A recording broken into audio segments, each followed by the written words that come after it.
When the first humans stepped onto alien soil, the galaxy expected conquest. They expected violence. They expected the savage brutality that had marked humanity's rise through the cosmos. What they didn't expect was Dr. Marcus Chun, a field medic from Earth's backwater colonies, to shatter 10,000 years of galactic politics with a single act of compassion. In the sterile corridors of the Zephyrian Royal Medical Wing, where the most advanced alien medicine had failed, where the greatest minds of a dozen species had admitted defeat, a human did something no one thought possible. He rolled up his sleeve, looked into the dying eyes of Princess Lyralii, heir to the most powerful empire in the galaxy, and said 4 words that would change everything. Take what you need. What happened next didn't just save a life. It revealed a secret that had been buried in human DNA for millions of years. A secret that would make humanity either the galaxy's salvation or its greatest threat. Because when human blood mixed with alien royal lineage, it awakened something ancient, something powerful, and something that would force every species in the galaxy to reconsider everything they thought they knew about the universe itself. This is the story of how one man's choice to save a dying alien princess unleashed humanity's true potential and set in motion events that would either unite the galaxy or tear it apart forever. The emergency klaxons screamed through the corridors of the Zephyrian Royal Medical Complex as Dr. Marcus Chun sprinted toward the crisis center, his worn medical bag bouncing against his hip. The translator device, clipped to his collar, crackled with urgent alien voices, each species contributing their own theories about the catastrophe unfolding in the royal chambers above. Marcus had been on Zephyros Prime for exactly 3 days, part of the first human medical exchange program with the Galactic Federation. He was supposed to be observing advanced alien surgical techniques, learning from species that had mastered medicine while humans were still figuring out fire. Instead, he found himself running toward what might be the biggest diplomatic crisis in galactic history. Princess Lyralii, heir to the Zephyrian Empire that controlled nearly a quarter of the galaxy's inhabited systems, was dying. The most brilliant medical minds from 12 different species had been working around the clock for 6 days, and they were no closer to saving her life than when they started. The lift doors opened to reveal chaos. The Royal Medical Wing looked like a battlefield, with alien doctors hunched over holographic displays, their various appendages working frantically at controls that sparked and hummed with desperate energy. The air itself seemed to vibrate with tension, thick with the pheromones of fear that even Marcus's human nose could detect. Human. The voice belonged to Chief Medical Officer HFY, a tall Andromedian whose blue-scaled skin had taken on a sickly pale hue. His 4 arms gestured wildly as he approached Marcus. You should not be here. This is royal business, and your species lacks the necessary medical sophistication to— What's her condition? Marcus interrupted, his voice calm despite the chaos around him. Years of combat medicine in the outer colonies had taught him that panic was a luxury no doctor could afford. HYSS's membrane ears fluttered in what Marcus had learned was equivalent to a scoff. Quantum cellular degradation syndrome, triggered by exposure to dark matter particles during a scientific expedition. Her royal bloodline makes her particularly susceptible. The quantum entanglement in her DNA is unraveling at the molecular level. Marcus nodded, though he understood perhaps half of what the alien doctor had said. Quantum medicine was still theoretical on Earth, but he grasped the basics. The princess's cells were literally falling apart at the subatomic level, and conventional medicine couldn't touch it because the problem existed in multiple dimensions simultaneously. How long does she have? Marcus asked. Hours, perhaps less. HYSS's voice carried the weight of defeat. We have tried every treatment known to galactic science. Temporal stasis fields, quantum reconstruction matrices, even attempted to reverse the entropy cascade with dark energy infusion. Nothing works. The degradation is too advanced, too deeply embedded in her genetic structure. Marcus looked through the observation window into the princess's chamber. Princess Lyralii lay on a bio-support platform that hummed with energy her pale, blue skin mottled with dark veins that seemed to move and shift as he watched. She was beautiful in the way that only royal Zephyrians could be, with delicate features and hair that seemed to contain actual starlight. But her beauty was fading before his eyes. Her breathing was shallow, irregular, and each breath seemed to cost her tremendous effort. Standing around her bedside were figures that Marcus recognized from the diplomatic briefings. Emperor Valdris himself, his massive form draped in robes that shifted color with his emotional state, currently a deep purple that Marcus's cultural training identified as profound grief. Beside him stood members of the Galactic Council, representatives of species so advanced that their technology seemed like magic to human eyes. "What about her blood type?" Marcus asked suddenly. THYSS looked confused. "Blood type? What relevance does that have?" "Her circulatory fluid is being artificially maintained by the life support systems. The problem is not in her blood, human, but in the fundamental structure of her existence." "Humor me," Marcus said, pulling out his portable scanner, a crude device by galactic standards, but one he trusted. "What's her blood chemistry?" The Andromedians' 4 arms moved in what Marcus had learned was their equivalent of a shrug. "Zephyrian royal blood is type Omega 7, with quantum-enhanced hemoglobin capable of processing dark energy." "Why do you ask questions about such primitive concepts when we're dealing with quantum decay?" Marcus ran his scanner over the princess through the observation window, the device beeping quietly as it analyzed what it could detect. The readout made him frown. "Her blood chemistry is off. The quantum degradation isn't just affecting her cells, it's poisoning her circulatory system. The dark matter particles are still in her bloodstream, continuing to cause damage even while you're trying to repair the cellular damage." "Of course they are," THYSS said impatiently.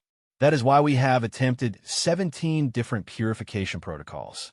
The dark matter particles have bonded with her royal blood at the quantum level. They cannot be removed without destroying her circulatory system entirely." Marcus stared at the readout on his scanner, an idea forming in his mind. It was crazy, completely unprecedented, and probably wouldn't work. It was also the only thing no one had tried. "What if we didn't try to remove the dark matter particles?" he said quietly. The medical bay fell silent except for the hum of the life support systems. Every alien doctor turned to stare at the human who had just suggested giving up. "What if instead of trying to purge the dark matter from her system, we introduced something that could neutralize it?" Marcus continued, his voice growing stronger as the idea took shape. "Something that could bind with the dark matter particles and render them harmless?" "Impossible," declared Dr. Veltar, a tall gray being whose species had invented quantum medicine. "There is no known substance that can neutralize dark matter contamination in living tissue. If such a thing existed, we would know about it." "You're thinking like galactic scientists," Marcus said, a slight smile playing at his lips. "You've all advanced so far beyond basic biology that you've forgotten the simple solutions. What about blood transfusion?" The silence that followed was so complete that Marcus could hear his own heartbeat. Finally, THYSS spoke, his voice barely a whisper. "You cannot be serious. Cross-species blood transfusion is not just impossible, it is lethal.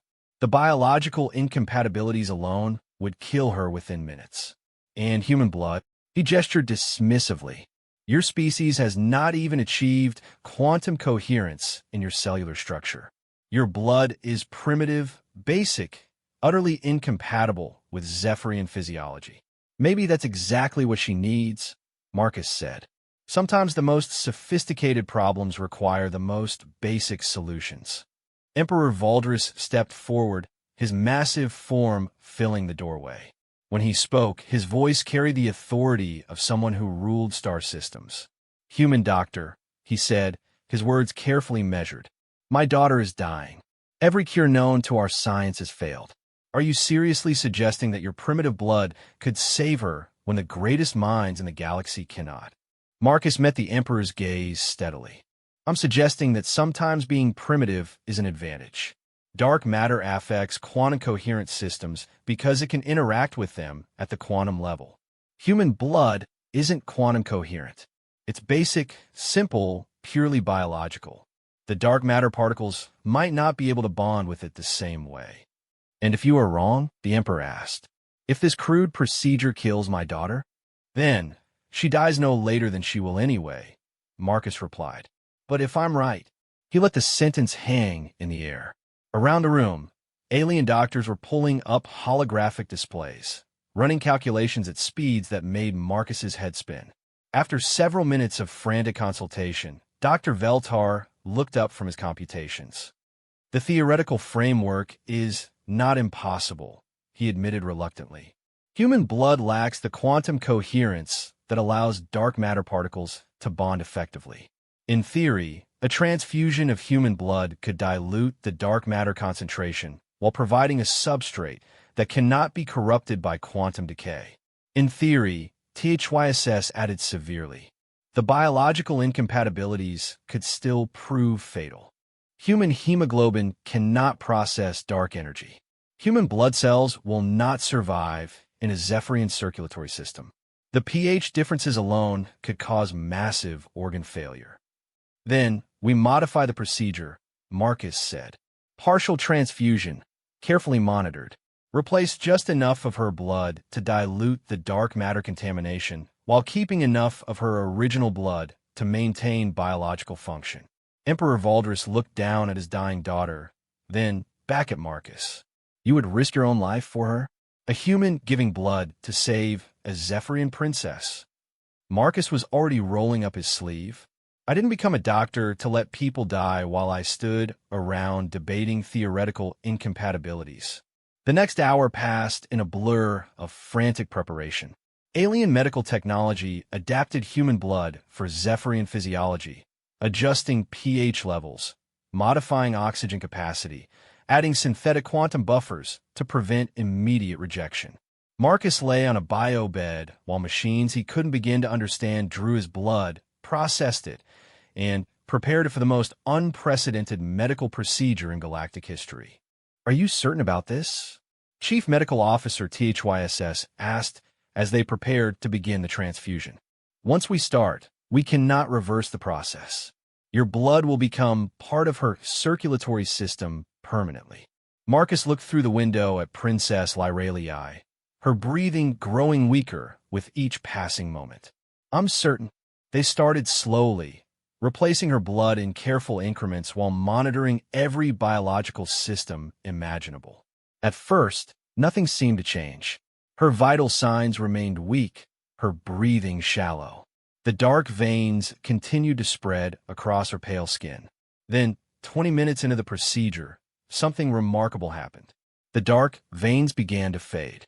Impossible, Dr. Veltar whispered, staring at his readings. The dark matter particles are dissolving. The human blood is somehow neutralizing them. But that wasn't the most shocking part.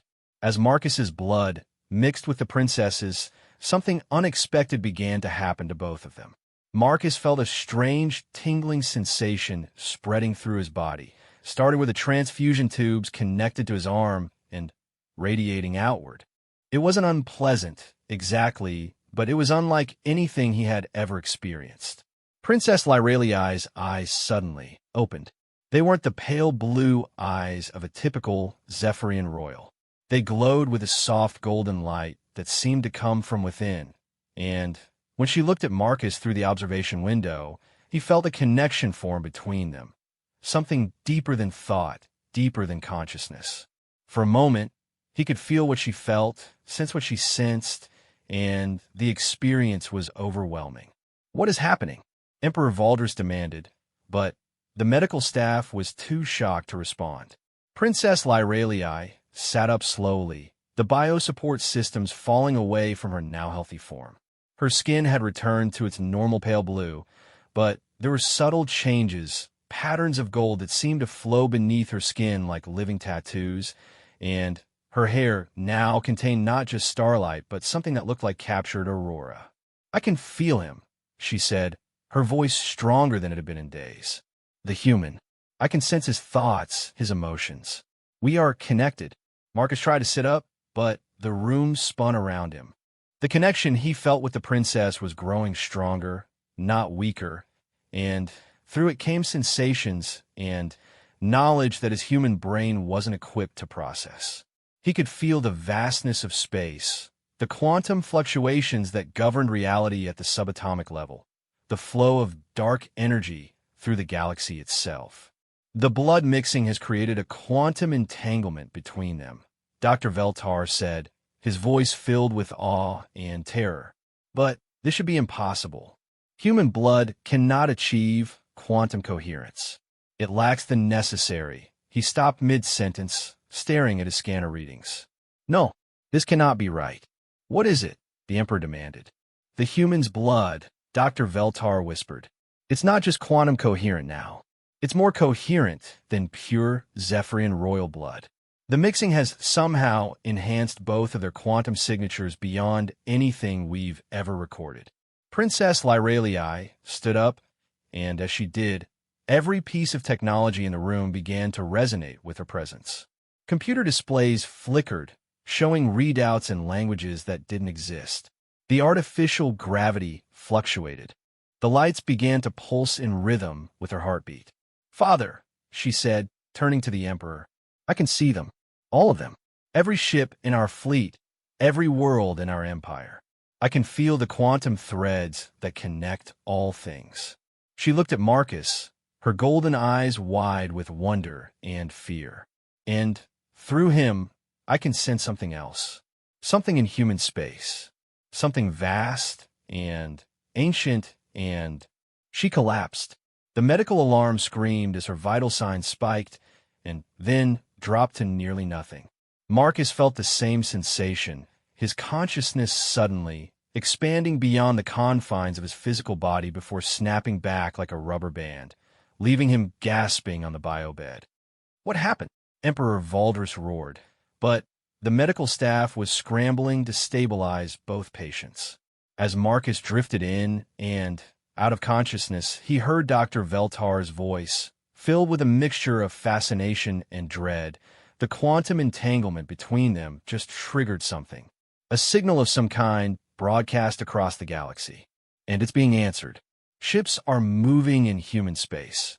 Ships that don't match any known human design. Something has awakened, and it's coming here. The last thing Marcus saw before unconsciousness claimed him was Princess Lyralii's face, her golden eyes filled with knowledge too vast for any mortal mind to contain. And in that knowledge, he glimpsed the truth that would change everything. Humans weren't just another species stumbling onto the galactic stage. They were something else entirely, something that had been sleeping in their DNA for millions of years, waiting for the right catalyst to wake up. That catalyst had been the blood of a dying alien princess and the compassion of a human doctor who refused to let her die. What they had awakened together would either save the galaxy or destroy it. And as alien ships began moving through space towards Zephyros Prime, Marcus realized that the real story was just beginning. Marcus woke to the sensation of someone else's memories flooding his mind. He was standing in a garden that existed nowhere in the galaxy, breathing air that tasted of starlight and ancient wisdom, while Princess Lyralii stood beside him among flowers that bloomed in impossible colors. But he was also lying in a medical bay on Zephyros Prime, connected to monitoring devices that beeped with increasing urgency. "You're experiencing quantum consciousness overlap," Dr. Veltar explained, noticing Marcus's confusion as he struggled to separate his own thoughts from the princess's. "The blood transfusion created a permanent psychic link between you. What she experiences, you experience. What she knows, you begin to know." Marcus blinked hard, trying to focus on the present moment. "How long was I unconscious?" 18 hours, Chief Medical Officer THYSS replied, his 4 arms working over a holographic display. "During which time, both your quantum signatures have been evolving at an unprecedented rate. Your brain patterns are beginning to mirror advanced Zephyrian neural architecture, while hers are developing new pathways that we've never seen in any species." Through the observation window, Marcus could see Princess Lyralii in her own medical bay, surrounded by scientists and royal advisors. She was awake, sitting upright, but her eyes held a distant quality as if she were seeing things far beyond the walls of the room. Even from this distance, Marcus could feel her presence in his mind like a warm current of thought. "The signal we detected," Marcus said, remembering the last moments before he lost consciousness. "What was it?" Dr. Veltar and THYSS exchanged glances. "Perhaps that question is better answered by the Emperor himself," THYSS said carefully. Minutes later, Marcus found himself in the Imperial Council chamber, a vast space where holographic star maps showed the current positions of fleets across the galaxy. Emperor Valdris stood at the center, his robes now shifting through patterns of deep concern, colors that Marcus somehow understood thanks to his connection with Lyralii. "Dr. Chun," the Emperor said, his voice carrying the weight of someone who hadn't slept in days. "You saved my daughter's life, and for that, you have my eternal gratitude. But your actions have also triggered something that may threaten the stability of the entire galaxy." Princess Lyralii entered the chamber, moving with a grace that seemed to bend reality around her. When she looked at Marcus, he felt their shared consciousness touch, and suddenly he could see what she had been seeing during the hours he was unconscious. Ships, massive vessels of clearly human construction, but unlike anything Earth colonies had ever built. They moved through space with impossible speed, their hulls gleaming with technology that surpassed even the most advanced galactic civilizations. And they were all converging on Zephyros Prime. "They call themselves the Terran Hegemony," Princess Lyralii said, her voice carrying harmonics that resonated in Marcus's bones. "But they're not from any human world known to the Galaxy Federation. They claim to have been waiting among the stars for millennia, watching humanity's progress, preparing for the day when human potential would be properly awakened." Marcus felt a chill run down his spine. Awaken how? Through quantum entanglement with a compatible royal bloodline, Emperor Valdris answered grimly. "According to the transmission we received, human DNA contains dormant sequences that can only be activated through precise genetic mixing with certain alien species. The Zephyrian royal line is apparently one of only 3 bloodlines in the galaxy capable of triggering this awakening." "What kind of awakening?" Marcus asked, though part of him already knew the answer through his link with Lyralii. The princess stepped forward, and as she did, the air around her shimmered. The holographic star map flickered, suddenly showing not just the current galaxy, but multiple galaxies, parallel dimensions, quantum realities that existed in the spaces between atoms. "We can see the true structure of reality now," she said. "The quantum foam that underlies all existence, the dark energy networks that connect every star system, the probability streams that govern what is and what could be. And through our connection, the dormant human fleets have awakened to this same awareness." Admiral Kresh of the Galactic Defense Force, a war-scarred Altarian with cybernetic enhancements covering half his body, leaned forward. "These human ships don't just have advanced technology, Your Majesty. They appear to be manipulating space-time itself. Our sensors detect impossible movement patterns. They seem to be taking shortcuts through dimensions that don't exist." "They exist," Princess Lyralii said quietly. "We can see them now. The hidden pathways through quantum space, the routes between realities. What you call impossible is simply movement through higher dimensions." Marcus struggled to process this information. "You're saying that there's been a secret human civilization hiding somewhere in space for thousands of years?" "Not hiding," Emperor Valdris corrected. "Waiting. According to their transmissions, they're the descendants of humans who left Earth long before your recorded history began. They discovered the quantum awakening process through contact with an ancient species called the Void Walkers, who have since vanished from a galaxy. The awakening requires specific genetic compatibility, human DNA enhanced through mixing with certain royal bloodlines that carry trace elements of Voidwalker heritage. The Zephyrian royal bloodline carries such heritage," Princess Lyralii added, her golden eyes fixed on Marcus. As do the royal families of two other species, the crystal lords of Andromeda and the gas mines of the Outer Rim. When human and royal blood mix under the right conditions, it activates dormant quantum potential in both species. But why now? Marcus asked. If they've been waiting for thousands of years, why make contact now? The answer came through his link with Lyralii before anyone could speak. Images flooded his mind. Dark spaces between galaxies where something vast and hungry stirred. Ancient machines awakening after eons of slumber. Reality itself beginning to fray at the edges as forces beyond imagination prepare to break through into normal space. Because something is coming, Princess Lyralii whispered, her voice filled with dread. The Devourers, the enemies that drove the Void Walkers to extinction. They consume realities, eating universes from the inside out. And they have found our galaxy. Admiral Kresh's cybernetic eye whirred as it processed this information. How long do we have? The leading edge of their invasion force will reach the Outer Rim in approximately 6 months, Princess Lyralii said, accessing knowledge that seemed to flow directly into her consciousness. But their scouts are already here, already beginning to weaken the quantum foundation of reality in preparation for the main assault. Emperor Valdris turned to Marcus, his expression grave. This is why the Terran hegemony has revealed itself. They believe that awakened humans, linked to compatible alien royalty, may be the only force capable of fighting the Devourers on their own terms. Fighting how? Marcus asked. Before anyone could answer, the chamber's emergency communications system activated. The face of Captain Morrison, commander of Earth's small diplomatic escort fleet, appeared in the hologram, his expression tense with barely controlled panic. Dr. Chun, thank God you're alive. We've got a situation here. 3 massive ships just dropped out of hyperspace near our position. They're not attacking, but they're doing something to space itself. Our instruments are going crazy.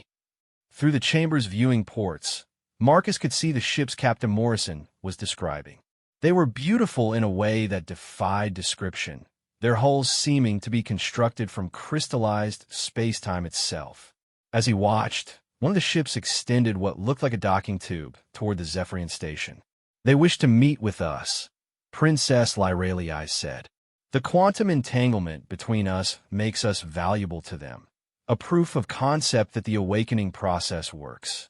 But they also want to test whether we can survive what comes next. What comes next?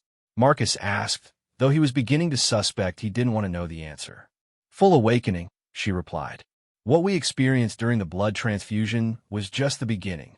True quantum consciousness requires us to merge not just our blood, but our minds, our souls, our very existence. We would become something new, neither fully human nor fully Zephyrian, but a hybrid being capable of manipulating reality at the fundamental level. And if we refuse? Emperor Valdris answered this time, his voice heavy with the weight of impossible choices. Then the galaxy faces the Devourers with conventional weapons and conventional thinking. And, according to the Terran hegemony's projections, we lose within a year. The docking tube made contact with the station, and, through the link he shared with Lyralii, Marcus could sense the beings aboard the approaching ship. They felt human, but changed, evolved beyond anything recognizable. Their thoughts moved through dimensions of reality that normal consciousness couldn't access, and their very presence seemed to bend space-time around them. They're coming aboard, Admiral Kresh reported, his hand moving instinctively to his weapon. Weapons won't work against them, Princess Lyralii warned. They exist partially outside normal space-time. To harm them, you would need to be able to affect quantum probability itself. The chamber doors opened, and 3 figures entered. They appeared human at first glance, but as Marcus looked closer, he realized it was just his mind's attempt to process beings that existed in too many dimensions for normal perception to handle. Their forms seemed to shift and blur at the edges, and when they moved, reality rippled around them like water. The leader a woman who might have been 30 or 3,000 years old, stepped forward. When she spoke, her words seemed to come from everywhere at once. "I am Admiral Thessera of the Terran hegemony," she said. "We have been waiting for this moment for 10,000 years. The successful awakening of human quantum potential through royal blood mixing. You have taken the first step on a path that will either save this galaxy or see it consumed by forces beyond imagination." She turned to Marcus, and he felt her attention like a weight pressing against his consciousness. "Dr. Marcus Chun, your compassion triggered the awakening, but compassion alone will not be enough for what comes next.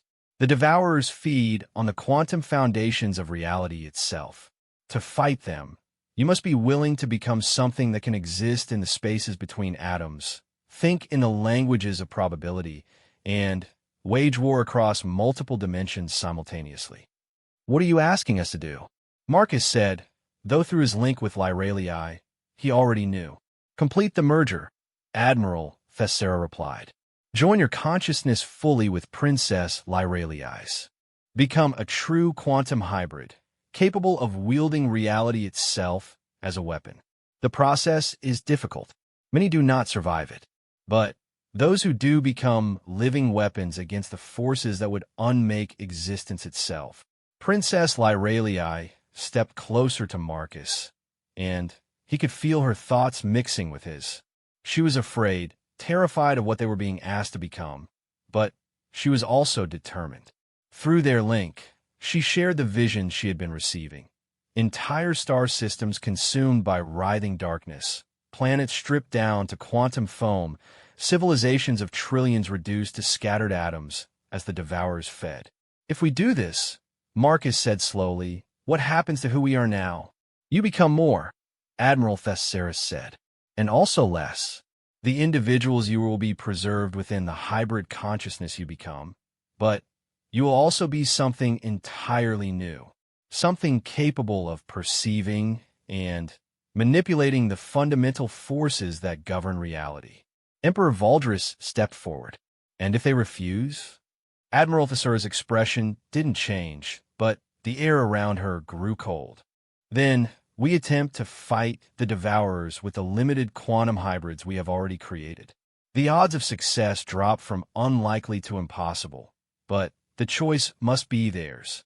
Marcus looked at Princess Lyralii, feeling her emotions through their shared connection. Fear, determination, love for her people, and something else, a growing awareness that they were already changing, that the blood transfusion had started a process that might not be reversible anyway. "How much time do we have to decide?" he asked. "The scouts are already here," Admiral Thessera replied. "Reality distortions have been detected in 7 star systems. The weakening has begun. You have perhaps days before the damage becomes irreversible." As if summoned by her words, alarms began blaring throughout the station. Admiral Kresh's tactical display lit up with emergency signals from across the Zephyrian Empire. "Quantum anomalies detected in the outer colonies," he reported, his voice grim. "Multiple systems reporting gravitational distortions, temporal fluctuations, and—" He paused, checking his readings. "Impossible. The readings suggest that space itself is being eaten away. Through the viewing ports, the stars themselves seemed to flicker, as if reality was having trouble maintaining its grip on existence." "It has begun," Admiral Thessera said. "The Devourers have arrived." The first system died while Marcus and Princess Lyralii were still debating whether to undergo the full merger. The Ketheri mining colony, home to 30 million beings, simply stopped existing. Not destroyed, not evacuated, ceased to be, as if it had never existed in the first place. The only proof it had ever been there was the gravitational wake left behind, and the memories of those who had loved ones stationed there. Marcus felt Lyralii's anguish through their quantum link as the news reached them. Her cousin had been serving as a diplomatic attaché on Ketheri Prime. Now, there wasn't even a grave to mourn over, just empty space where a thriving world had been. "The Devourers don't just kill," Admiral Thessera explained, her voice carrying the weight of someone who had witnessed this destruction before. They consume the quantum information that defines existence itself. When they finish feeding on a system, it becomes retroactively non-existent, removed not just from the present, but from the past and future as well. Emperor Valdris stood before the tactical display, watching as red warning indicators spread across the galactic map like a disease. How many awakened hybrids do we have available to fight them? 7. Admiral Thessera replied. 7 functioning quantum consciousness mergers out of 43 attempts. The process is difficult. Most candidates either die during the merger or emerge so fundamentally changed that they are no longer capable of functioning in normal reality. Marcus felt a chill run through him. What kind of changes? Some become locked in higher dimensional space, unable to perceive or interact with three-dimensional reality. Others merge so completely that they lose all sense of individual identity, becoming single consciousness distributed across multiple bodies. And some, she paused, her expression darkening. Some become something that is no longer recognizably sentient. But the 7 who succeeded, Princess Lyralii asked, are fighting a holding action in the outer systems. They can slow the Devourer's advance, disrupt their feeding patterns, even occasionally force them to retreat. But they cannot win. Not alone. Admiral Kresh's cybernetic implants flashed as he processed incoming battle reports. We're losing 3 systems per day, and the rate is accelerating. At this pace, the Devourers will reach the core worlds within 2 months. Which is why we need more hybrids, Admiral Thessera said, turning to Marcus and Lyralii. Your awakening was the cleanest we've ever observed. The compatibility between your quantum signatures is unprecedented. If anyone can survive the full merger and retain their sanity, it's you two. Marcus looked at Princess Lyralii, feeling her thoughts brush against his through their shared link. She was terrified but also determined. Through her royal training, she understood the mathematics of sacrifice, that sometimes individuals had to be risked to save billions. What does the full merger involve? Marcus asked. Admiral Thessera gestured, and the air around them shimmered. Suddenly, they were standing not in the council chamber, but in a vast space that seemed to exist between realities. Here, Marcus could see the true structure of the Terran hegemony ships. They weren't just vessels moving through space, but complex constructs that existed across multiple dimensions simultaneously. Full quantum consciousness merger requires you to join your minds at the deepest level, she explained. Not just sharing thoughts and emotions, but becoming a single consciousness that exists in both of your bodies simultaneously. The process involves exposing your minds to higher dimensional space while maintaining your connection to normal reality. It sounds like controlled insanity, Marcus said. That's not inaccurate, Admiral Thessera admitted. The human mind wasn't designed to perceive 11-dimensional space or think in quantum probability matrices. Neither was the Zephyrian mind, for that matter. The merger allows you to transcend those limitations, but the cost is high. Princess Lyralii stepped forward. Show us what we would become. The space around them shifted again, and suddenly Marcus could see one of the 7 successful hybrids in action. The being had once been human and Altarian, but now existed as something that could barely be called individual anymore. Its consciousness stretched across space-time like a living equation, capable of being in multiple locations simultaneously and thinking thoughts that spanned light years. Marcus watched as the hybrid engaged a Devourer scout in what could only loosely be called combat. The Devourer appeared as a region of space where reality grew thin, where the laws of physics became suggestions and matter dissolved into probability clouds. The hybrid fought it by becoming something similar, a conscious distortion in space-time that could exist in the same quantum state as the enemy. The battle was beautiful and terrifying. Reality twisted and bent around the combatants as they fought with weapons of pure mathematics, striking at each other's existence at the subatomic level. The hybrid won by essentially convincing the universe that the Devourer had never existed in that location, forcing it to retreat to a different dimensional plane. "That could be us," Princess Lyralii whispered, and Marcus felt her awe and terror through their link. "That would be us," Admiral Thessera corrected. "The merger is irreversible. Once you become a quantum hybrid, you can never return to normal consciousness. You would be powerful beyond imagination, but you would also be forever changed." Marcus thought of his life back on Earth's outer colonies, of the simple practice of medicine that had brought him to this point.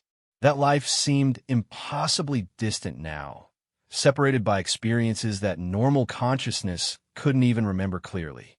"What about our families?" he asked. "Our friends? Would we even be able to relate to normal people anymore?" Admiral Thessera's expression softened slightly. "The other hybrids struggle with that. They can interact with normal consciousness, but it's like trying to explain color to someone who has been blind since birth. The gap becomes so vast that meaningful communication becomes nearly impossible."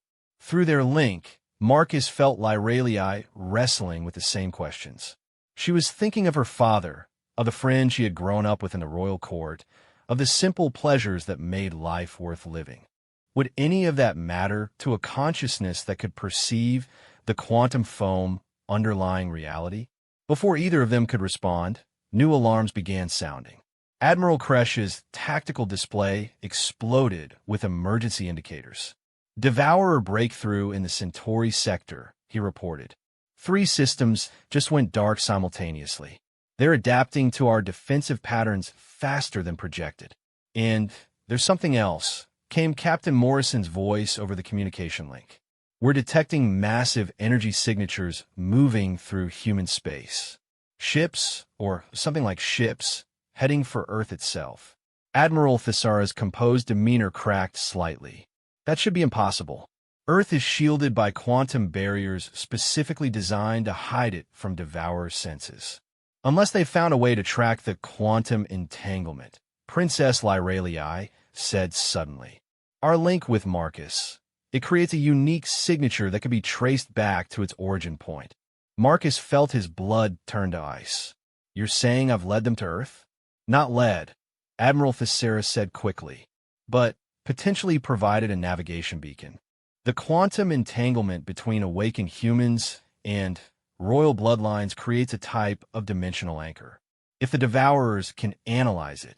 She didn't need to finish. Through his link with Lyralii, Marcus could see the implications clearly. Earth, humanity's homeworld, had 12 billion people who had no idea that cosmic horrors were bearing down on them. And their only warning might be coming from the very link that had made them target. "How long before they reach Earth?" Marcus asked. Admiral Kresh was calculating frantically. "Given their observed movement patterns, and assuming they can track the entanglement signature, 18 hours, maybe less." "Can we evacuate 12 billion people?" "Not remotely possible." Emperor Valdris stepped forward. "Then we make our decision now. Dr. Chun, Princess Lyralii. The galaxy needs quantum hybrids who can fight the Devourers on their own terms. And Earth needs protectors who can reach it before the enemy does." Marcus felt Lyralii's hand take his, and through their link, he sensed her resolve crystallizing. She had made her choice. "We do it," she said. "We undergo the full merger." "Lyralii," her father started. "Father, they're going to consume our galaxy piece by piece unless someone stops them. Marcus and I have the best compatibility of any pairing they've tested. If we don't try, everyone dies anyway." Marcus nodded slowly. "She's right. And if there's even a chance we can save Earth." Admiral Thessera studied them both carefully. "You understand the risks? The process has a 60% failure rate. And even success means you will never be the same people you are now." "We understand," Marcus said. "What do we need to do?" The next few hours passed in a blur of preparation. Marcus and Lyralii were moved to a specialized chamber aboard one of the Terran hegemony ships, a space that existed partially outside normal reality.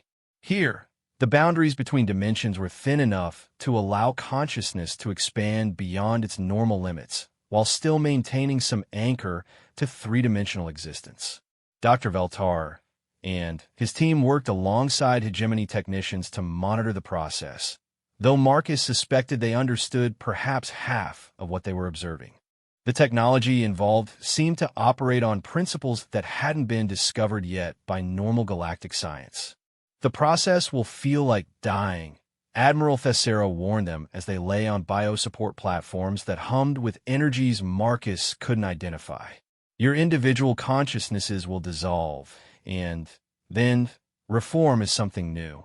Many candidates panic during the dissolution phase and try to resist it.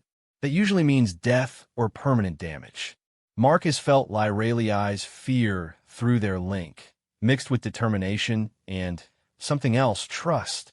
She trusted him, trusted their connection, trusted that they could survive this transformation together. Any last words, as individuals? Admiral Thessera asked. Marcus looked at Lyraliai, her golden eyes reflecting depths of courage he couldn't fathom. "Thank you," he said, "for letting me save your life, and for whatever we're about to become." "Thank you," she replied, "for being willing to become it with me." The process began. Marcus had expected pain, but what came was worse, the gradual dissolution of everything he thought of as himself. His memories scattered like leaves in a hurricane, his sense of identity stretching and tearing as consciousness expanded beyond the confines of individual existence. He could feel Lyraliai going through the same dissolution, her thoughts mixing with his as both of their minds fragmented and reformed. But through it all, their connection held. Even as everything else fell apart, the quantum entanglement between them remained constant, a lifeline that kept them anchored to something recognizable. Then came the expansion. Suddenly, Marcus could perceive dimensions of reality he had never imagined. Space wasn't three-dimensional, but 11, with vast structures spanning distances that light would take eons to cross. Time wasn't linear, but branching, with probability streams showing countless possible futures and pasts. Matter wasn't solid, but dancing patterns of energy that could be reshaped by conscious will. And through it all, he remained connected to Lyraliai. Except now, she wasn't just Lyraliai, and he wasn't just Marcus. There was something new, a hybrid consciousness that existed in both bodies while being greater than the sum of its parts. The being they had become opened its eyes and sat up on both bioplatforms simultaneously. Through Marcus's body, it spoke in his voice, "We are complete." Through Lyraliai's body, it continued in hers, "We are ready." And with perceptions that spanned dimensions, it looked toward Earth and saw the Devourer fleet approaching humanity's homeworld like a tide of living darkness. "We need to go," both voices said in perfect unison. Now, the hybrid consciousness that had once been Marcus Chun and Princess Lyraliai experienced travel through 11-dimensional space as a form of controlled falling. Reality bent around them as they moved through quantum shortcuts that normal physics couldn't accommodate, crossing the distance between Zephyros Prime and Earth in minutes rather than the days it would have taken conventional faster-than-light travel. As they approached Earth's solar system, the entity saw through two sets of eyes, but perceived with a single, expanded awareness. Through Marcus's body, they felt the familiar pull of home gravity and the warmth of Soul's radiation. Through Lyraliai's form, they sensed the quantum signatures of 12 billion human minds, each one a small flame of consciousness burning against the cosmic dark. And, approaching from the opposite direction, they detected the Devourer fleet. The enemy ships defied conventional description. They weren't constructed so much as evolved, organic growths of crystallized dark matter that existed partially outside normal space-time. As the hybrid watched, reality grew thin around them, stars flickering as the fundamental forces that held matter together began to weaken. Earth Control. This is Dr. Marcus Chun aboard the Terran hegemony vessel Transcendence. The hybrid spoke through Marcus's vocal cords while simultaneously communicating through Lyraliai's body via quantum entanglement to Zephyrian forces. You have incoming hostiles that conventional weapons cannot touch. Begin immediate evacuation of all orbital installations and prepare the planetary defense grid for quantum warfare. The response came from Admiral Sarah Walsh, commander of Earth's Orbital Defense Force, a woman whose crisp military bearing had seen humanity through 3 colonial wars. Dr. Chun, we've lost contact with the outer sensor arrays. Whatever's coming, it's big, and it's jamming everything we've got. Are you saying our weapons are useless? Not useless, the hybrid replied, accessing knowledge that neither Marcus nor Lyralii had possessed individually.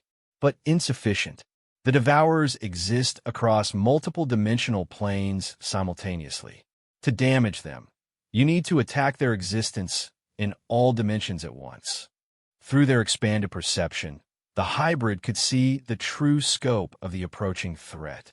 The main Devourer fleet consisted of 7 massive vessels, each one containing enough dark matter to destabilize an entire star system. But more concerning were the hundreds of smaller scouts that had spread throughout the solar system, already beginning their feeding process on the quantum substrate that held reality together. Admiral Walsh, you need to coordinate with the hegemony fleet, the hybrid continued. We can guide your weapons to target the dimensional anchor points, but you need to hit them with everything you have at the same time. Hegemony fleet? Admiral Walsh's confusion was evident. Dr. Chun, our sensors only show one ship, yours. The hybrid smiled with both faces. Look again. Space around Earth shimmered, and suddenly, dozens of massive vessels became visible as they dropped their stealth fields. The Terran hegemony's hidden fleet had been waiting in dimensional fold space, ships that existed primarily in higher dimensions, but could manifest in normal space when needed. Each vessel was a work of art that defied physics. Hulls that seemed to be made from crystallized time, weapons that fired concentrated probability streams, shields that existed in 11 dimensions simultaneously. The ships moved with impossible grace, their very presence causing space-time to sing with harmonic frequencies that human science didn't have names for. My God, Admiral Walsh whispered. How many of you are there? Enough, the hybrid replied. But we need Earth's conventional forces as well. The Devourers adapt to quantum attacks quickly. The more diverse our assault patterns, the better our chances of success. Through the quantum link that connected all awakened humans, the hybrid felt the presence of other quantum consciousness mergers across the galaxy. 6 other hybrid beings were fighting desperate battles in distant systems, buying time with their lives against overwhelming odds. The hybrid could sense their experiences, the strange, transcendent nature of combat that took place across multiple dimensions, where victory meant convincing reality itself that your enemy shouldn't exist. Incoming transmission from the Devourer fleet, Admiral Walsh reported. They're trying to communicate. Put it through, the hybrid said, though they already knew what the message would contain. The communication that reached them existed more as a feeling than words, a sensation of vast, ancient hunger coupled with indifferent intelligence. The Devourers didn't hate the galaxy's inhabitants. They simply saw them as food. To them, the difference between a planet and a bacteria colony was negligible. But within the communication was something else, recognition. The Devourers had encountered quantum hybrids before, and they had developed countermeasures. They know about us, the hybrid said through Lyralii's voice while Marcus's body worked frantically to coordinate with the hegemony fleet. They fought awakened consciousnesses before and learned how to disrupt the merger. How? Admiral Walsh asked. By targeting the quantum entanglement that holds the hybrid consciousness together. If they can sever the connection between the component minds, the hybrid collapses back into separate individuals, usually with severe psychological damage. Through their expanded awareness, the hybrid could already sense the Devourers beginning this attack. Tendrils of dark energy reached across space-time, probing at the quantum bonds that held their merged consciousness together. It felt like ice water flowing through their thoughts, freezing the connections that made them more than the sum of their parts. "Can you resist it?" Admiral Walsh asked. For a while, the hybrid admitted, but not indefinitely.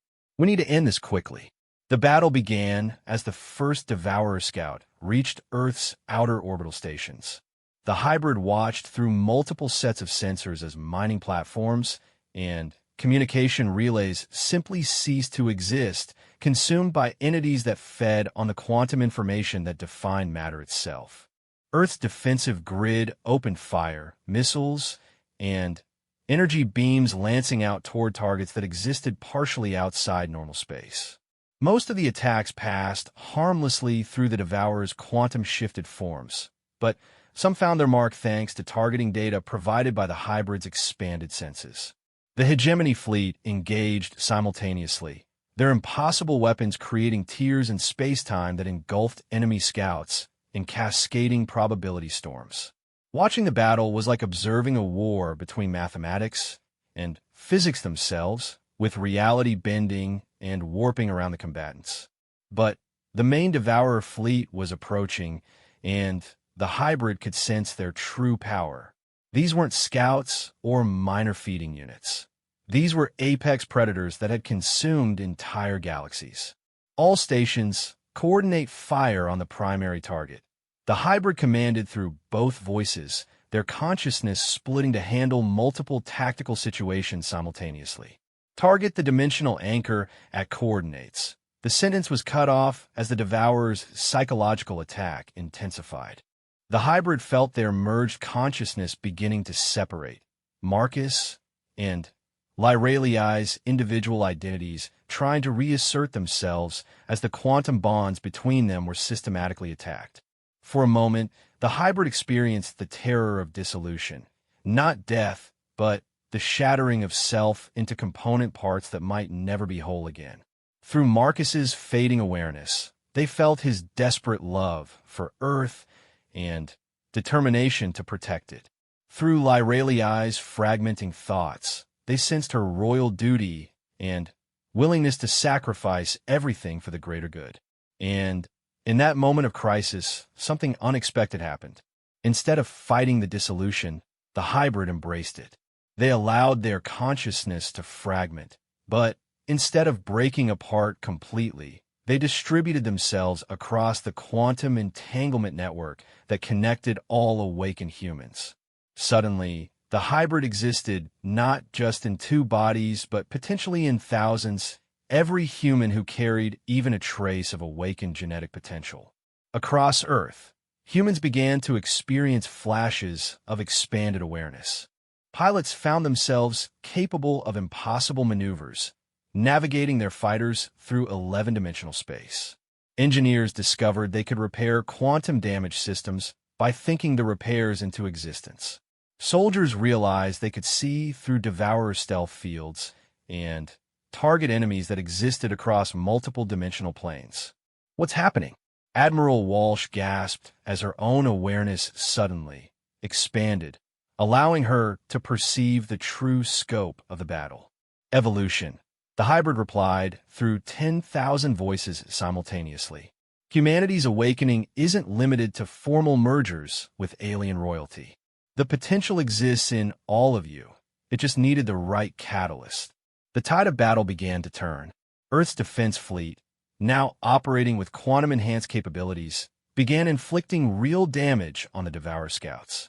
The main enemy fleet found themselves facing not just 7 powerful hybrid consciousnesses, but an entire species beginning to transcend the limitations of normal space-time. But the Devourers adapted quickly.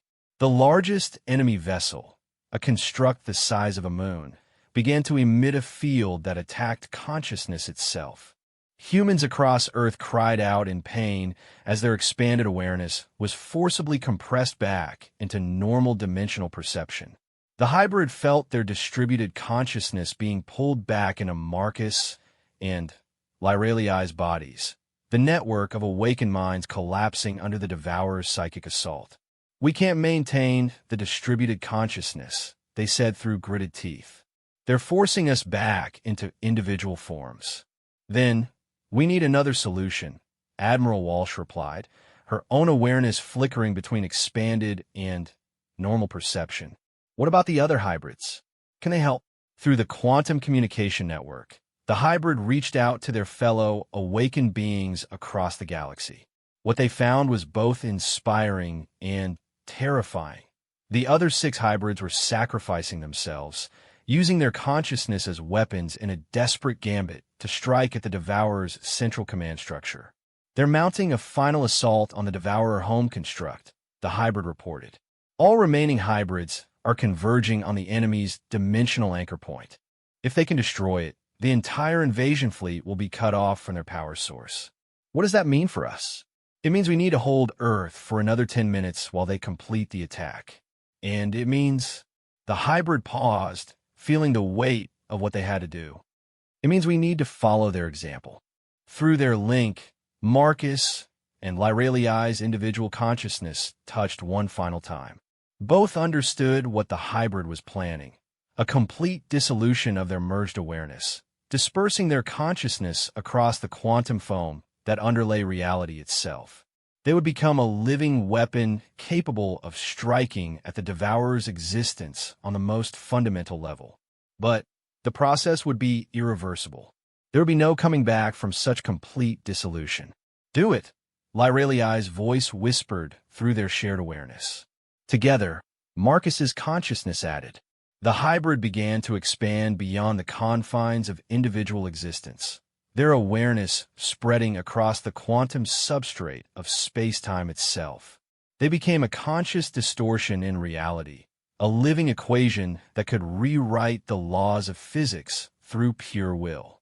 The main Devourer fleet suddenly found themselves facing an enemy they couldn't comprehend. Not ships or weapons, but conscious space-time itself turned against them. The hybrid struck at their dimensional anchors, convincing the universe that the enemy vessels had never existed in this reality.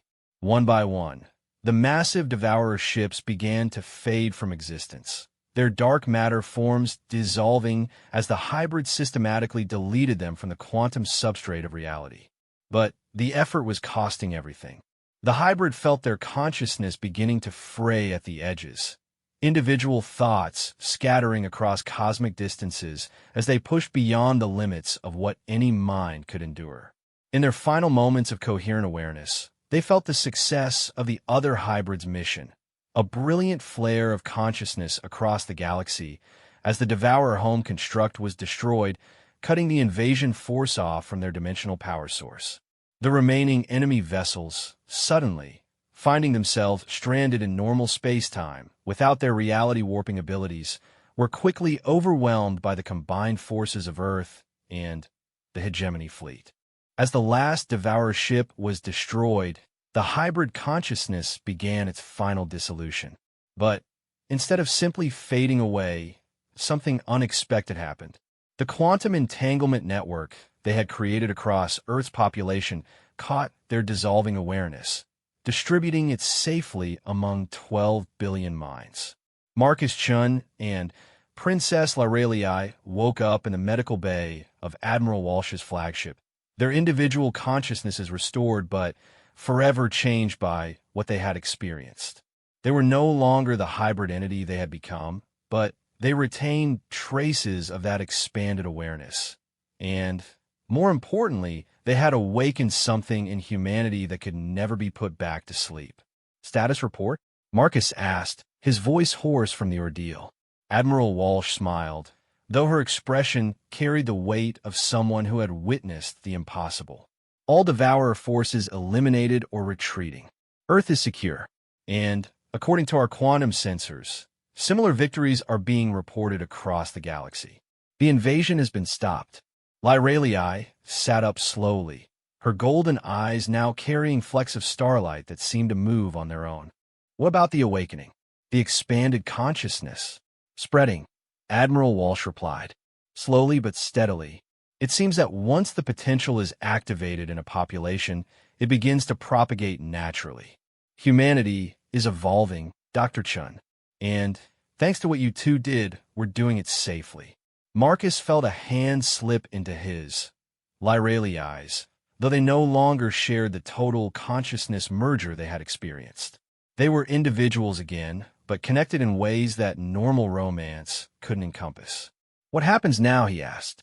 Through the medical bay's viewports, Earth hung in space like a blue jewel, but Marcus could see it differently now, not just as a planet, but as a node in the vast quantum network that connected all consciousness throughout the galaxy. Humanity had taken its first step towards something greater than itself, and the journey was just beginning. Now, Lyrelii said, her voice carrying harmonics that resonated in dimensions beyond normal hearing. We help our species learn to fly. And across the galaxy, on worlds that had never seen a human being, quantum-sensitive beings looked up at the stars and sensed something new, a young species taking its first tentative steps into a larger universe, carried forward by the simple act of one man's compassion for a dying alien princess. The age of human transcendence had begun.